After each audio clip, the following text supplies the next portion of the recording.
Welcome, gamers, to another edition of Boomer Game Reviews. So, today I am talking about the number one thing you need to know before you buy an Xbox Series S and Xbox Series X. Alright, I will start with the X first. The number one thing you need to know. Xbox just announced they are getting rid of physical games. So the main reason to buy the X version will be obsolete. Being able to get games cheaper than you would digitally. That's pretty messed up. It also makes me very thankful I did not buy one of those. I was tempted, but the trades never fell through, and it just, I don't know, seemed like too much for not enough. Which brings me to the biggest problem about the Xbox Series S. The storage.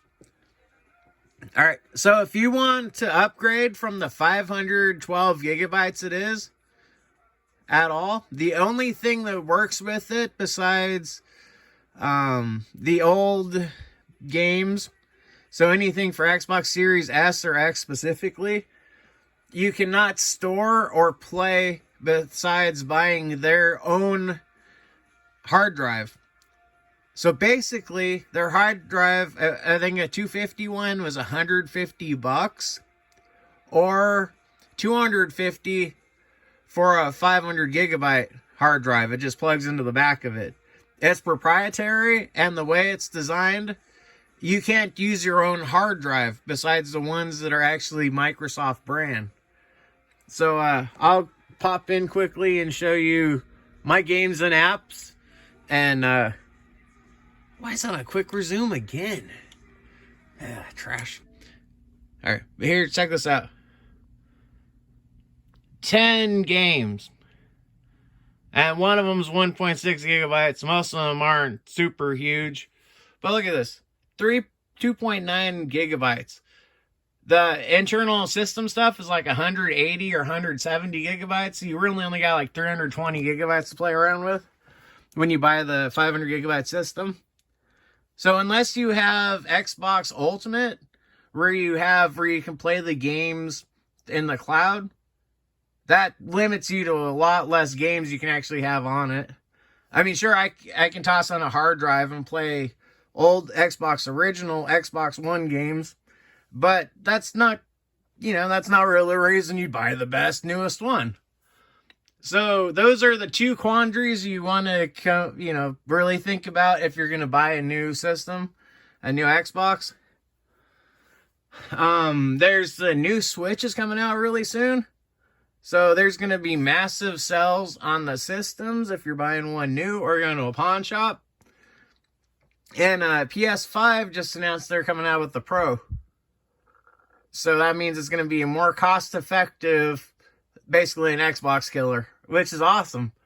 I really haven't liked Xbox or how they've treated a customer for the many years I've been with them.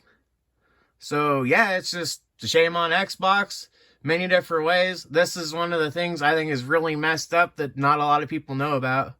The hard drive situation. And like 150 for 250 gigabytes or 250 for 500 gigabytes. Wow. I bought 1 terabyte hard drives for like $50. Like shockproof, like military grade ones. So, that price for that amount of gaming is terrible. I mean, I saw 1 terabyte for a Switch that's compatible with it for like $100. Yeah, you can have a portable 1 terabyte for $100, or this block. I mean, these keep looking more and more like VCRs. It's just crazy. So yeah, it's things you really need to know if you're going to buy an Xbox. Consider both those factors.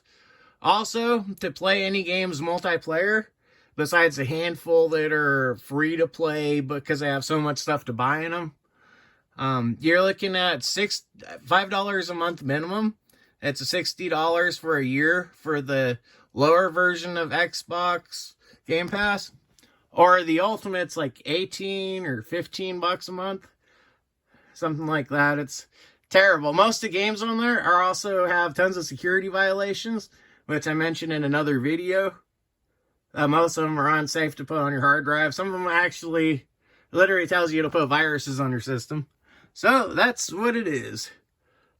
I really consider the other options. They're probably a little better price-wise. Switch is about $20 a year. Or they have other programs where you can get massive libraries besides just Game Boy and original Nintendo, with it included for like $50 a year. No, $40 a year, that's what it was. But yeah, PlayStation also has pretty comparable, but you still can get an access to lots of great games. The library of Xbox is pretty ugly. Yep. Shout out to my sister for making a very cool pony. And shout out to my nephew for making an awesome game sign. Yeah! This has been Boomer Game Reviews with Xbox. You need to know about these.